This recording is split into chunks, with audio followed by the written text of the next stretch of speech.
Friends, என்னுடைய ஹரிப்ரஷன் ஜெயந்தியும் பாருங்க எவ்வளோ டிஃப்ரெண்ட்டு. இந்த 10 வயசு 12 வயசு டிஃப்ரெண்ட்லாம் வந்து இந்த பசங்களை பார்க்கும்போது தான் தெரியுது. எனக்கு என் பெரிய பையனே ரொம்ப சின்ன பையனாக தெரியும். ஆனால் அவன் வந்து குழந்தையிலேருந்து வளர்த்ததுனாலே அன்னையிலேருந்து இன்னை வரைக்கும் அதே கேரிங்கோடு தான் போகிறான்ப்பா. பாண்டிச்சேரிலேருந்து இது வரைக்கும் எனக்கு யாரும் எந்த ஹெல்ப்பும் பண்ணதில்லை. ஃபஸ்ட் டைம் சித்ராவுடைய அப்பா வந்து என்னுடைய ஹரிப்ரஷுக்கும் ஜெயந்துக்கும் சூப்பராக ஒரு பட்டாசு பாக்ஸ் வாங்கி கொடுத்தாங்க. நிறைய உறவுகள், நிறைய சந்தோஷங்கள், இது எல்லாமே உங்களால் தான்ப்பா.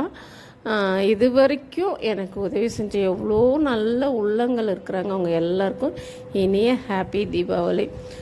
நிறைய பேர் ஆர்டர் பண்ணியிருந்தீங்க. இந்த ஞாயிற்றுக்கிழமை வந்ததுனால நிறைய லேட் ஆகிடுச்சு. எல்லாருக்கும் சாரி சொல்லிக்கிறேன். அதே மாதிரி என்னுடைய கடைக்கு என்னுடைய கஸ்டமர் அப்படின்ட்டு என்னுடைய தெரு ஜனமே நிறைய சப்போர்ட் பண்ணாங்கப்பா. தேங்க்யூ எல்லாருக்கும் நன்றிப்பா.